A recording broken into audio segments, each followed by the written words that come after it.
Hey everyone.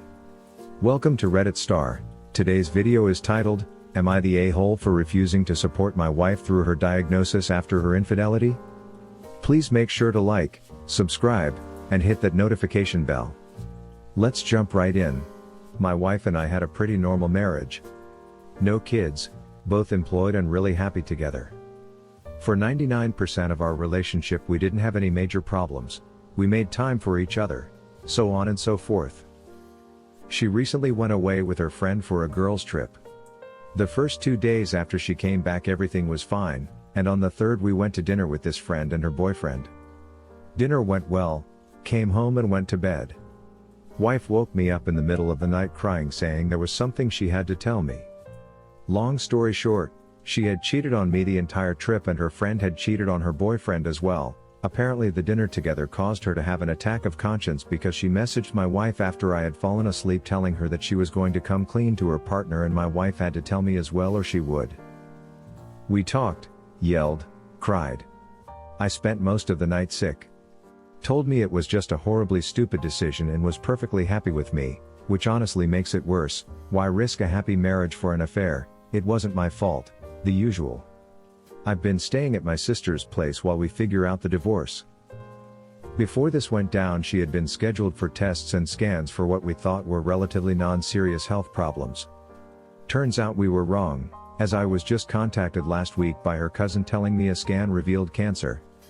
I got in touch with my wife and we talked. She proved her diagnosis and filled me in on some details.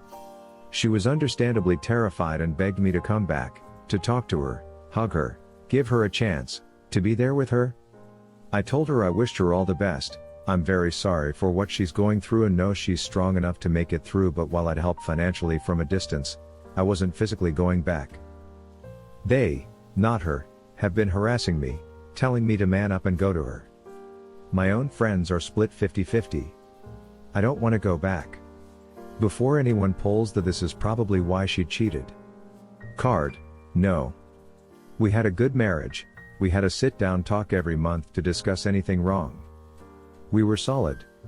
She just chose to take a chance on a quick thrill, despite knowing cheating is a 100% deal breaker for me. She never even planned to tell me until her friend forced her. While I certainly don't think anyone deserves this and I am sorry it happened to her, in my opinion her diagnosis doesn't change our situation. I feel it'll be harder on both of us with me being there knowing I won't forgive her when it's over. It feels like prolonging the inevitable, and I feel like my obligation to her ended when she chose to betray our marriage. She has family and friends so she isn't alone. I care about the woman I thought I married, but I no longer love who she turned out to be, so I feel it'd be unfair to both of us for me to be there. I'm not trying to punish her. My heart just isn't in it anymore. Am I the a-hole? Edit, to the Reddit detectives further down. When I said we talk every month about our problems, it doesn't mean we only talk once a month in strict time slots. We talked as often as needed, but made a point at least once a month to sit with each other and check in, see how we're feeling and so on. Secondly, I mentioned she proved her diagnosis because when I was told I didn't believe it, I figured it was a ploy to get me to come over and talk because she and her family had been trying to get me to reconsider from the moment I left. I also didn't want numerous answers to be filled with that exact same speculation. As far how she cheated the entire trip, the two of them went with the purpose of meeting up with two specific people her friend knew. And I figured this would be easy to figure out but I guess not. I knew her friend forced her to tell me because I demanded to see their messages after she told me she cheated. Finally, I know a lot of people post made-up stories. I'm not one of those people, but short of providing personal details I can't prove it. If I wanted karma I wouldn't be on a throwaway. I posted here because when some of your own friends are telling you that you're unreasonable I think it's time for neutral third-party judgment and I was hoping for valuable insight, which many people provided. To the mods, I'm sorry this post wasn't a great fit here. I'll post in the appropriate subs in the future. The only caveat I'd add to that is the potential thoughts and feelings of regret in the future. Op is probably still in the grieving process of their relationship, and is almost certainly not over it. If they never get to a better place than they are now, and wife dies, there, absolutely, is a chance that for a small amount of effort, he could feel much better about himself, and his memory of her for the rest of his life. Going back to her Completely 100%? I wouldn't advise that unless he had a real internal drive and desire to do that. But meeting with her? Giving a hug? Going to a treatment or two? Man, I don't know. That doesn't cost a lot, even if they're feeling pain now. And I'm talking 100% from his perspective. I'm assuming she's in an absolutely dreadful horror of a place in her life. But for Op, doing a small amount to console her could do a lot for him. If that's going to make him feel better for the rest of his life, I would advise that. I know this isn't our/relationship advice, but I notice that sometimes the advice here is super 100% kick X out of your life, and go no contact, and sometimes that's probably right. But in a lot of other cases, the effects of that can be much worse, long-term for Ops than being the bigger man, and treating others, even if they've made mistakes, like human beings. Especially if they've been humans who they've loved, and spent good quality time with in their life. Going complete no contact, and then that person, dying. There's a potential that can F you up worse. I agree with you that acting like a romantic partner to someone you could never truly forgive is just prolonging the inevitable, and that it doesn't make sense for you to get back together with her if you do not love her anymore. Choices like that should never be made out of obligation. However, there are degrees of support you could offer that do not amount to getting back together, and I wonder if you will regret detaching yourself completely if this decision is primarily motivated by resentment. You say you care about the woman you thought you married but don't love who she turned out to be. She did not wake up one day as a completely different person.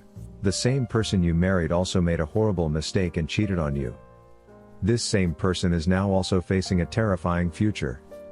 For your own happiness, I think it would help if you tried to view her infidelity, and her diagnosis, in light of your entire history with her, instead of seeing her mistake as the only real aspect of your relationship. You do not need to, and probably should not, get back together with her, but is it possible you are willfully detaching yourself from the ability to be empathetic toward her? If so, these suppressed emotions might come back to bite you later. I am sorry for what you are going through. As long as you don't take the opportunity to rub her nose in stuff and be vitriolic, you're not the a-hole. There's plenty of people that would handle this differently, but not everyone is built the same, so that's not a defect on your part. One point that I agree with some of the heavily downvoted folks in this thread on: the downvote button is for people who don't contribute to the discussion. It's not a disagree button, you a-holes.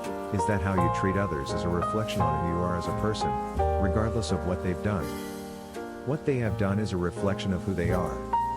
For your own sake, take a moment to ponder what things would be like if she ends up dying from this sickness 6 months from now.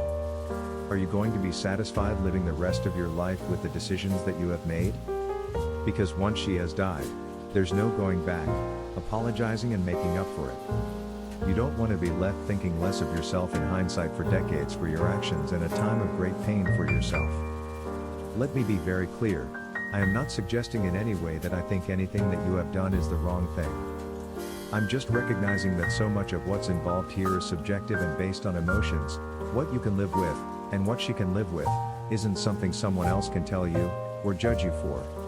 And it may be the opposite thing that others would do in your place. That doesn't mean they are wrong either, it just means that they are different people. I see you say that you won't forgive her when it's over. That isn't something that you owe her, regardless of whatever else is happening to her. If I can be so bold as to suggest it, I'd like to remind you that forgiveness is done for the benefit of the forgiver, not the forgiven. You can forgive her without forgetting, and without staying connected. It's just not good for you to hold on to that pain and hatred so tightly. You cannot pick up something good if you refuse to put down the something bad you've got clenched in your hands.